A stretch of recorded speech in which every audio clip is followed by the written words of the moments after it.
Welcome. This is Cannabis Church, September 12th, 2021. We are live on MWE Networks on our Clubhouse for the audio and Twitch for video.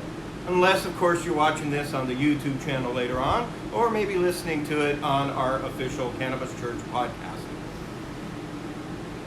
But thanks for being here, whether you're here now live or there later. These are my opinions and do not represent the views or opinions of anyone else but me. I'm not selling any cannabis here, and I'm not here to save your soul. But I do have shirts available online through my link tree.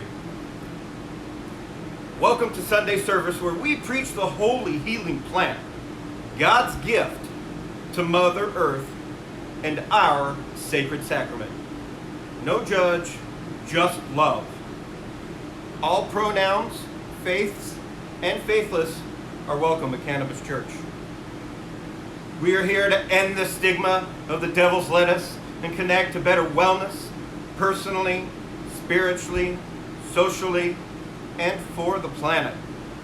Whether you need connection to humanity or the universe or the great creator of your choice. Or if you just need some good vibes and to meditate with love and light. All are welcomed here with green grace in this safe space. I'm your pod pastor, Casey. You can partake in the smokable or edible sacred sacrament of your choice at any time during Cannabis Church. Consume freely. I'm not here to bless the holy plant, because the cannabis plant blesses our endocannabinoid system. So let me pray. Hello, universe. Please bless the families that have to relive 9/11 every year on this 20-year anniversary. Bless the families and the veterans who were over there fighting an unwinnable war in Afghanistan for 20 years. Bless the planet and people out there that they can find some love and some peace in their life, in themselves especially, and in the universe. Today, tomorrow, next week, next month, moving forward, to be present in their own lives, present with love. Not fear, but present with love, so that they can make decisions based out of love, not fear. Please be with us, universe, and thank you for giving us the cannabis plant as our sacred sacrament. Amen. Thank you to the bud tender here in Vegas at New Cannabis Market for today's tasty sacrament. I'm sorry I forgot to write down your name in my phone like I usually do. My apologies. My apologies, sir. But your recommendations were great and amazing, and I appreciate it. That's what a good bud tender is there for. Cannabis Church also has some church merch. So if you like this shirt, I got some options out there for you guys. Hit up the link tree. There's also other ways to support Cannabis Church through our link tree, through our Patreon, our charity 501c, or you can just PayPal me some cash every now and then just to thank me for doing Cannabis Church, because there are no tithings necessary here at Cannabis Church. It's all donations, and we thank you with all of our gratitude and graciousness, and with all of our love. Love. Not terror. Love. That's the theme today at Cannabis Church. See, because yesterday was 9/11. The 20-year anniversary of a terrorist attack that changed the United States and the world in ways that are not going to change back. This sermon isn't about terror.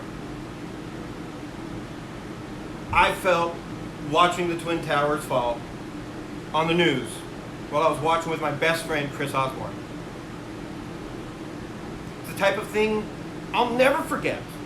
And I don't have to be reminded of 9/11, but I will also never forget the love that day. I will never forget the love of our brotherhood and bond from high school. the love of a friend becoming family, and going on family vacations with my family, my nieces calling him Uncle Monkey. There were times I thought my nieces liked him better than me. Him moving in with us because my mom loved him too, and he needed a place to stay. I will never forget the love of unity this country showed in those tragic times and days and months after 9/11. I was working a temp job that I really wasn't that fond of. In fact, Chris's sister helped get me the job to begin with. So, yeah, thank you for that, Macy. And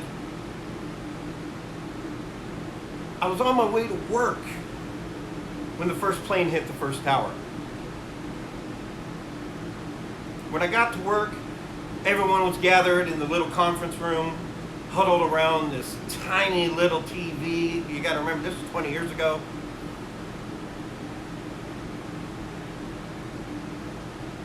And management let us know. For those that don't want to be here at work, if you can't concentrate here at work because of what's going on in New York, I was living in California, go home and be with your family. We should all be with our family right now. Well, my mom was working in Los Angeles, so I knew she wasn't home, so I went over to Chris's place, his mom's house. And we're both very talkative motherfuckers, but we were silent. We were pretty silent as we watched the news report of that day. And then the second plane hit the tower and they fell.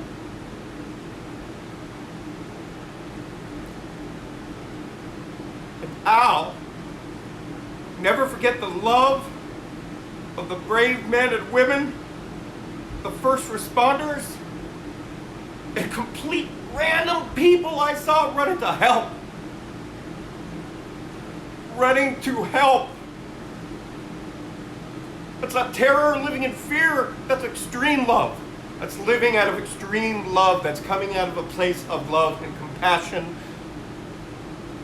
where you only have two responses, fight or flight. And those people chose to fight and stay and help people in need and get as many people out of the towers as they could before they fell. We all saw it. We all witnessed it. We watched it. That's living a life of love. Making choices out of love, not fear-based. Not fear-based. How many choices do we make that are fear-based in life? A lot. Many. Most, I would say. Those people that day, that was extreme love. The best example of love and compassion and humanity that we can muster and offer in the worst of times. That's what I'll never forget about 9/11. Not the terror, not the fear, the love, the unity, the coming together. That's why one of my oldest catchphrases, not really a catchphrase, hasn't catched on, but it's mine. Think with your heart, not with your mind, not with your head. What does that mean? People like to ask me what that means, and it's not overly complicated. It's thinking from a place of compassion and understanding and love. So thinking with your heart instead of your calculating head. Because, like I always say, your heart will never lie to you. It's going to be wrong. It's going to be wrong often. It's going to be wrong a lot. You're going to make some decisions that you're like, damn it, it felt like the right decision. My heart told me this was the way to go, but things didn't work out. Just because your heart was wrong doesn't mean it lied to you, right? Your head, your mind, your brain, holy, that's a tricky son of a bitch right there. Or mine is. The things it tells me, the things it can talk to me, the things it recalls, things it thinks about. That's why I talk about past, present, and future. and proper balance is us being in the present, because the more we think about the past and all of the things we didn't do right or could have changed or could have done differently in our life, or in the multiverse where we have the perfect life over there and the worst of worst lives over here, and here we are somewhere in the middle because of our choices. And it's when you dwell and you live in that past way too much that causes depression. That's where depression lives. That's where depression breeds and recalls those things in your mind, recalls those memories of the past and those decisions and those things that have been said to you that shouldn't be weighing on you, but they're going to weigh on you anyway. And the things you've said to yourself that weigh on you because we say things to ourselves. We have to get out of our own way. Ooh, neck is rough today. This is not going to be a long sermon. But that's what I mean when I'm talking about thinking with your heart, not your mind. Being present with compassion and love and empathy.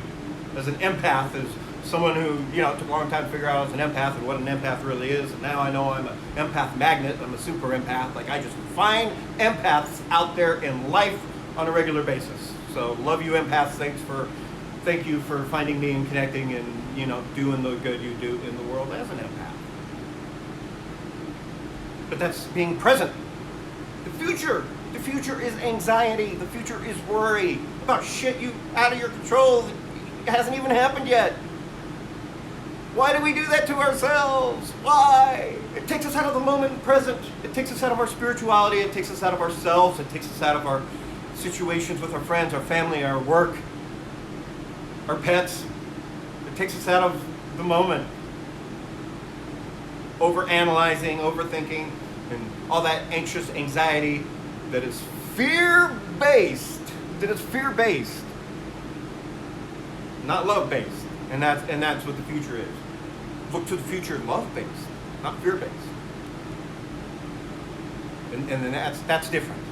That's for all you manifestors out there that are strong manifestors. Think about the future with love-based, not fear. And that'll only help you here in the present, in the moment. So that's what I mean when I talk about thinking with your heart and your mind. Back in 2019, I was living with my sister, Tina, who overdosed that summer. But in spring, in Poway, at the Chabab Synagogue of Poway, I apologize to the rabbi, the amazing rabbi I met, for mispronouncing his synagogue. But the week before I went there for their service, packed service, full of love, not fear, was the week after the shooting. After a lone gunman went in there with an AR-15 and shot up the place and killed several people. It was all over the news. You all saw it. It was tragic. It was horrible. But there was no fear in that synagogue. There was nothing but love. I felt the love as some of the Jewish brethren gave me a yarmulke to wear, helped me know when to sing, when not to sing, kind of clued me in on what was going on. I've never been to a synagogue before. I've never been to a Jewish church in my entire life, I've always wanted to go. I'll be honest, I've always wanted to go. And it was amazing. I loved it. It was an experience of love, not fear. After everything they went through the week before, it was nothing but love in that room and nothing but a sermon of love from that rabbi, who I just have the utmost respect for. He touched me. He touched me. My heart, my mind, my soul. He touched every part of me. Afterwards, they had traditional food that I've never got to try in my life. It was amazing. Got to mingle with the congregation. There were other people there from other faiths there to show their support, and as well as agnostic people and atheists who just wanted to show up and show their support for the tragedy and show them love. beautiful love that we have, that we're capable of as humanity, that we're capable of.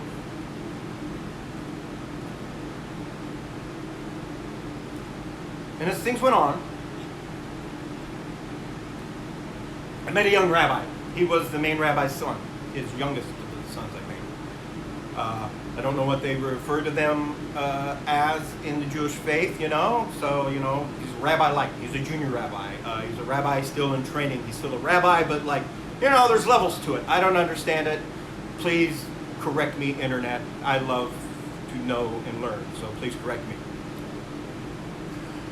But we're having a lovely chat, and I brought up thinking with your heart and not your mind, because it's been the staple of my philosophy of life and love for a couple decades now. But there was a disconnect that we were having, and it became extremely obvious.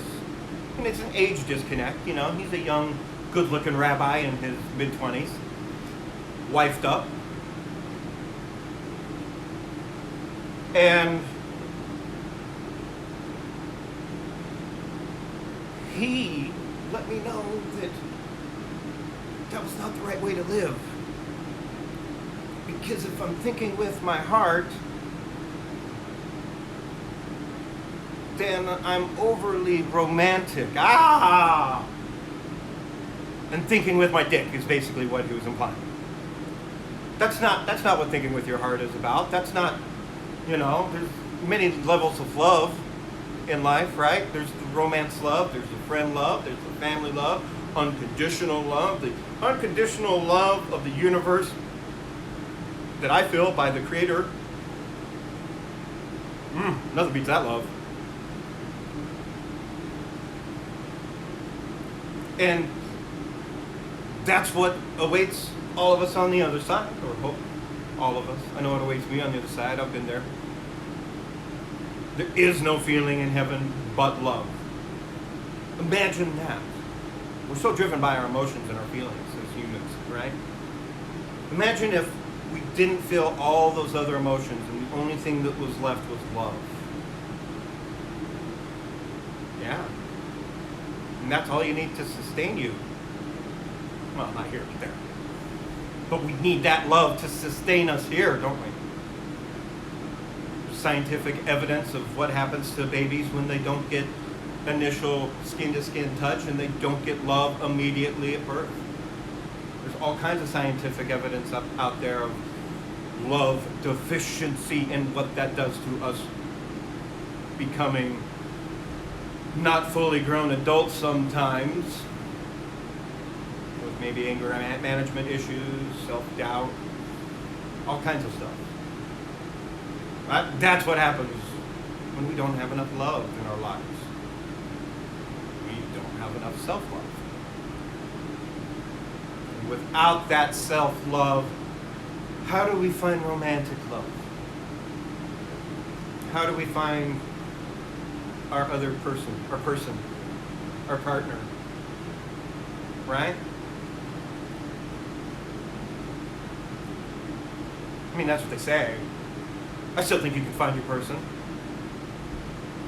even if you got a little bit of self-doubt in you, and you got some fear in you. Don't let that fear drive you when it comes to romantic decisions. Let the love drive those romantic decisions. Look, take me for example. I don't mind getting personal.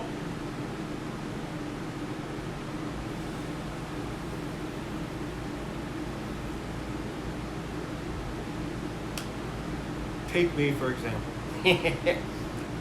All right, so my dad died when I was 9 of cancer. Devastated the family. In ways I think a lot of them have never recovered. In ways I'm still recovering. Really damaged my mother.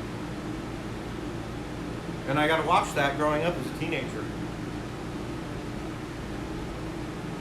Come home, she didn't know I'd catch her in the kitchen, cursing God, screaming at the ceiling, cursing my dad. How dare you die on me? How dare you leave me alone with this boy. I mean, because, my sisters were older than me, and they were pretty much moved out. It was hard to watch. It was hard to watch her suffering because of the love I have for my mom. But that drove me down a path and a road of fear when it came to my own romantic relationships. Especially once I got past the me being molested thing and got past the intimacy issues. I still had a fear-based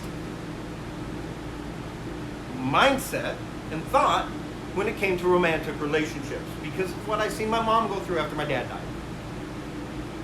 Because that's what I expected. I expected to be dead by now from cancer. Yeah, that's what I expected. Is that fear-based thinking? Yeah, well, after watching my dad die of cancer, my grandpa die of cancer, and then my scoutmaster dying of cancer right after my grandpa, it kind of sticks with you. But that's fear-based. And it kept me from really exploring some loving women and some loving romantic situations that were great for me. Because what if I died and I destroyed them? And what's going to happen to our kids? Like, are they going to turn into the same situation we got going on with my siblings? Like, what's that going to do to them? I didn't want to do that to anyone because of love, but it was based on fear. I told myself it was love, but it was based on fear. I know that.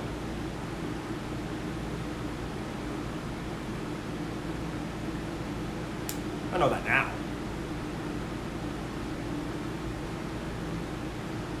So by the time I dropped all that fear and I was ready to, because I've always wanted to be a dad, I've always wanted to be a husband, have a family. Not because of the way I was raised, but just because of who I am. I've been the man on the side. I've been the other man. It does not feel good. I'll never do that again. And I've been cheated on plenty of times. It does not feel good. I've never been the cheater, even though I was the other man in another situation. So I get that, and how that sits on us and weighs on us and drives our fear-based decisions when we should be thinking from a place of love and making those romantic decisions from a place of love. I had an excellent example of love with my mom and dad. And so by the time I was ready, my ex came back into my life. One of my first true loves as a teenager, thanks to Facebook. Well, that didn't end up so well. In fact, it's the 8-year anniversary coming up here of that tragic ending and story and how that screwed things up for me personally. Not her fault. I made my own damn decisions. Decisions I made and things I did. We'll get to that later on in the year in another sermon, of course. We're always honest and open here at Cannabis Church.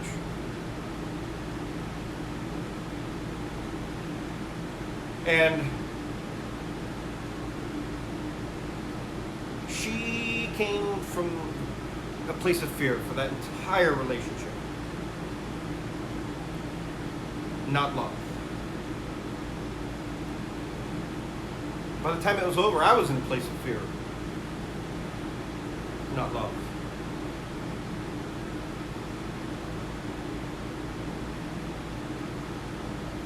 And when I thought, at the time that I had cancer, that I possibly had cancer as I was going through the worst pain of my life, then, much worse pain now, but I was going through the worst pain of my life in an area where men take very personal in their manhood. I don't wish on my worst enemies that kind of pain. Get my drift? Yeah, down there.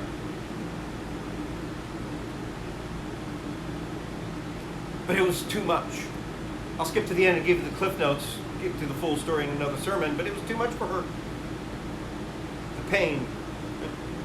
So she broke up with me instead of staying with me in a place of love and left me out of fear. Which left me in a place of fear for all relationships moving forward after that.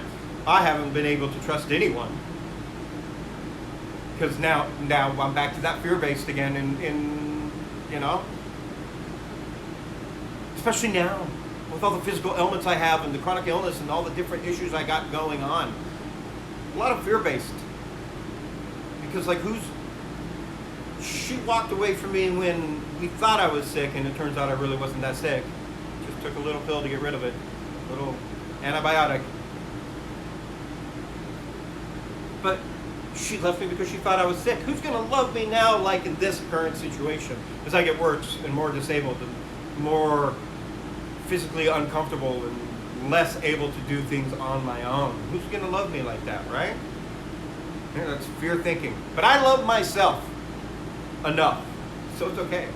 And if somebody does come into my life that loves me for me and doesn't live their life in a fear-based mindset, I'm going to pursue that. Because I don't have any fear. Because I know I'm going to die eventually.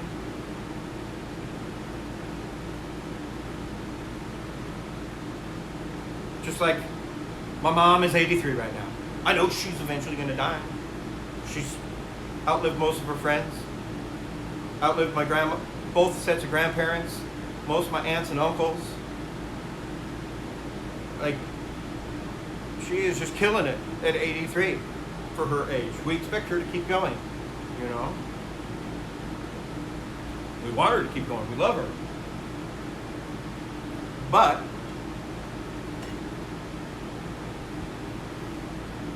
I'm not fearful for her death. Because that's a certainty eventually for all of us, right? None of us get out of here alive, right? Isn't that the point? Having this human experience? We are spiritual souls having a human experience. I mean, why do I bring that up? Because the other person who also came from my mother and father, who I'm no longer speaking to, had a call with my sister yesterday because, there's lots of things going on in the background, things to plan and things going on. And she's fear-driven. She has anger management issues that are just so uncontrollable. I feel bad for her. But though she speaks of love, everything that comes out of her mouth is fear-based. My pot smoking is not going to drive our mother into an early grave. Maybe stop stressing her out and the rest of the family. But I don't want to go on a family tangent right now, because that's not coming from a place of love. But it's that fear motivation that she's never dropped. I don't know. Seems like ever since Dad died, it's been fear motivation.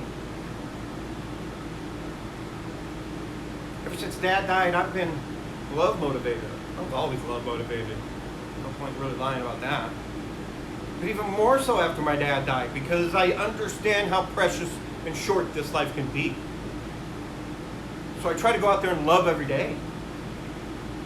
Love the people around me, love strangers, love myself. Not in an arrogant, prideful, egotistical, narcissistic way, but in a healthy, balanced love of myself. That's why I don't mind deprecating humor. I make fun of myself all the time because it's funny to me. I understand my flaws and imperfections. That's what makes me perfectly me. It makes me perfectly balanced in the way my creator, the way the universe fucking made me. Now you want to talk about love? Let's love on the veterans. All those veterans who were in Afghanistan that have shared some stories with me, that have seen and experienced some stuff that like whole blah, blah, blah, blah, blah, blah. Let's give them some love and give them the opportunity to have the freedom in all 50 states to utilize cannabis as their chosen sacrament or their chosen medicine, instead of 15 to 20 pills? Why is it okay that I drink myself to bed at night instead of smoking myself to bed or having some edibles? Why is it okay to take all these pain pills and opiates, things that aren't tree-based natural medicine, that are addictive and killing medicines, versus an actual natural plant, a sacred plant that God put here for our use? That's why there's cannabinoids in this plant right here, cannabinoids, that affect our cannabinoid system, that regulate our entire immune system, and yes, especially our neuropathy, which I have fucking issues with. And no pill has ever helped, no shot or anything else has helped the neuropathy one bit. But there's actually scientific evidence out there that you can find and research to do online that has been done by scientists out there already that prove cannabis helps with neuropathy pain. You want to talk more science? Israel just came out with a study that they've been doing for the last 10 years, last month, that proves cannabis can cure cancer. The American FDA and Drug Association, the Drug Association approved cannabis for epileptic seizures in children. Don't tell me this fucking shit doesn't help. And you're right. I do listen to my doctors. Every doctor I've had for the last 4 years has encouraged me to continue my cannabis consumption and use for pain management and for everything I'm going through, because they don't have a cure. They can't fix me. They can't help me. That's their fucking answer. Come at me and tell me doctors have answers and that I'm just being some hippie that doesn't know it. The doctors are literally encouraging pot Pastor Casey here to utilize cannabis. And Jesus Christ himself, my God, encouraged me to start Cannabis Church. So you think your opinions or anybody's opinions out there really matter moving forward to me from what I'm doing here? I'm doing my medicine. I'm doing the Lord's work. I'm doing the country's work. I'm doing work for the planet. That's what I'm doing here. Meanwhile, you're still listening to 100-year-old propagandas and lies and all the stupid bullshit that fucking I expect from that side and those people. Oh my God, we can't have Mother around Casey because of his pot. Are all of his friends drug dealers? What kind of situation is he leading our mother into? Yeah. It is what it is. But that's life. And that's a life out of fear-based decisions and fear-based thoughts and thinking with your head instead of your heart, and compassion and empathy and understanding, and trying to understand the plant and trying to understand our community, the cannabis community, the cannabis industry, the CBD and the difference between CBD and THC and what makes cannabis and hemp and legalization and the difference and why it's illegal to begin with because of racist motivations from the early 1900s and trying to pin it on the Mexicans and the blacks and calling it marijuana and pot and weed and all kinds of things to stigmatize it for a fake, and then starting a fake war on drugs just so we can lock up people of color. And it's more than just a war on people of color, it's a war on poor people. That's what the war on drugs is. It's a war on poor people. It's not a real war. It's not a winnable war. It never was a winnable war. It's just fucking bullshit propaganda. And that's what we're trying to put an end to here. I'm done being fucking nice about it.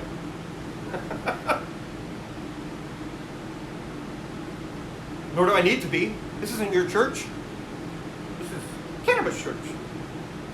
This is my church. I'm not condemning anyone here to hell. I'm praising you people with love for being you, for making your own free will choices, for using cannabis as your sacred sacrament or your medicine or even just a recreational drug. That's your right. That's your religious right. It's your universal right, your human right, your planetary right, your American right. That's your right. It's my right. You know how much fucking pain I'm in today? How hard it is to sit here and do this in front of my Scottish flag, even though I feel like I was raised more Polynesian than I was Scottish. But I love both cultures. And I love me, I love Cannabis Church, I love everything I'm doing. I'm doing the right thing here. So thank you for being here. Because those in the cannabis industry that are catching this, that's what the cannabis industry needs, is love, more love. The cannabis industry needs love. We need cannabis people to move the industry forward with the love and respect that the sacred plant deserves. Not money-hungry people that are brought into it, that used to be part of the fear-mongering side of the cannabis prohibition, that now all of a sudden see cha-ching, see the money, they see the chunk of change. We need people that are coming at the cannabis industry in the spirit of integrity for the plant. Because like I keep saying every week, they want us to fail. There's more people against us than are for us in the cannabis community, the cannabis industry, the hemp industry, and the CBD industry. They want us to fail. They're against us. That's why we have to remain united. But from a place of love and respect, especially that respectful love of the plant, because we know there's hundreds of thousands of products we can make with industrial hemp, let alone all the different types of medicines and what we haven't figured out with all the cannabinoids affecting our endocannabinoid system. There's still so much we need to learn, and that's why we need the people moving forward, the industry and the science and the medicine behind it, because that's part of the problem that I keep hearing in these audio room chats is, they're passing these laws on the backs of cancer patients, on the backs of epileptic children, and then once these laws are passed and cannabis is legalized, well, where's that money going? It's not going to help all these patients who need it anymore, right? Like they promised. And then we're overtaxing it. The government's overtaxing it in a way that no industry in this fucking country in the United States is taxed. Cannabis and hemp and CBD is overtaxed in a way that no other industry is taxed. Making medical costs for the medical cannabis for the patients who actually need it for medical reasons difficult to get and difficult to afford. That's not freedom. And that's the opposite of coming from a place of love and compassion and empathy. That is a place coming out of fear. These people are just trying to capitalize on the situation and make money while they can. And then get out before everything collapses. That's fear-based. That's not love. And that's why we need more people moving forward and coming into the industry with love and empathy and compassion and understanding, especially for the medical portion of the community of cannabis consumers, especially those veterans you all claim to love that all of a sudden now they're a homeless junkie in the street. That's what you assume, right? Yeah? You don't even know they're a veteran. They're just a homeless junkie in the street. We left them there. We let them get to that situation. Could cannabis have helped them? Possibly. But without the freedom of the choice to have that as an option through the VA Association for Veterans Hospital, their only choice was self-medication in other ways or a handful of big pharma pills that most doctors don't even know what the fuck they do. The sales representatives of big pharma know more about the medication than the doctors prescribing them. Look at Viagra, it wasn't made for our penises. That was an accident. So that's what we need. That's what we need as a cannabis community and the cannabis industry. Moving forward with love. People coming into it with love. making the laws out of a place of love, not fear, not fear-based. This is not heroin, this is not cocaine. This isn't even fucking alcohol or nicotine. This is not even those. And that's what you all don't understand with your fear-based laws and your fear-based hyperbole.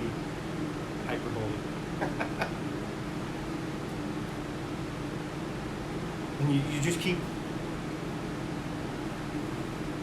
saying the same bullshit pop catchphrases that you're hearing from your pastors and Fox News and the bullshit you were told.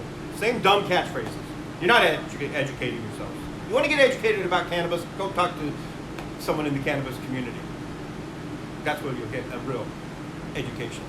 Go talk to the scientists and the medical leaders out there that are doing the research behind cannabis that is needed. Like in Israel. 10-year study proving that cannabis cures cancer. Those in the cannabis community, we already knew that the United States holds the official patent on cannabis curing cancer anyway. So, if it doesn't work, why does our own government have a patent on curing cancer with cannabis? Tell me that. Can you answer me that? You can't. And on that note, you're right. I'm going to end with love and grace, and thank you for everyone who catches this live or after the fact on our Cannabis YouTube channel or official podcast. Thank you for being here live on Clubhouse Weekly. Thank you for coming on to the MWE Network's Twitch channel now for a live video sermon weekly. Filling in at the end of the month on the last Sunday of the month is my friend Nydia. She is a blessed soul. I can't wait to hear her sermon. Acceptance, self-acceptance through spirituality, and see, this is why I make promos. I'm posting the promo right after this. But anyway, tune in for her sermon the last Sunday of the month. I believe that's the 26th here. I'm obviously running down. My caffeine meter is going. So that means my brain is just like, it's been a fucking week. So I'm just tired, and I'm spent emotionally, physically, especially physically. Spiritually, I'm not. Spiritually, I'm good. I'm right as rain. I'm wherever I need to be. And I thank you with all the grace and humility in my heart for being here. And for being such an interesting congregation week to week with familiar faces and faces that change. And I apologize for my service here. And I don't know how bad this sounded or looked and how many times it was interrupted. But it is what it is for now, temporarily. And so let me pray real quick and end church. Hello, universe. Thank you. Thank you for allowing me to be here this week, universe. For giving me the time and the space. For giving me the road and the path. Cannabis Church with love and grace. I'm humbled. And I have so much gratitude to be here. And I love you, universe, and I know you love me too. And I know you want me to be happy. Just like I know you want everybody else out there to be happy. And you want them to know that the universe loves them. The universe is full of love. Just like you're full of love for yourself. And if you don't know that, I hope you find it. I hope you can connect with that love inside yourself and connect with the universe. Maybe, just maybe, the cannabis plant can help you with that connection to yourself, first of all. Maybe it can help you connect with others, the society around you and the planet, and then maybe even the universe or God or whatever you want to call it. That's what I pray for you all. And I pray for the families of 9/11 and of all the veterans out there. I pray for all the first responders and the families of all the first responders out there. I pray for my friend Miranda, who's going through a ton of physical stuff right now that is difficult to handle. And I pray for her partner, Donovan, who is a pillar of strength for her. I pray for my friend Leah and all her and her family are going through. I pray for anyone who needs love. I pray for anyone who needs love and strength right now. And grace. compassion, and empathy. Those are all forms of love. I pray for that for all of you and to the universe and to my God. Amen. Thanks for being at Cannabis Church this week. Thanks for tuning in after the fact. Like, comment, share, do whatever. If you feel like hitting up PayPal for a quick one-time donation, much gratitude. Thank you for the charity donations. Go join the Patreon. Buy a shirt. That's the coolest way to support Cannabis Church. Go buy a shirt and wear it with pride, and you show it off to all your friends. And meanwhile, we'll see you next Sunday on Cannabis Church here live for the video portion on NWE Network's Twitch channel. Thanks for being here.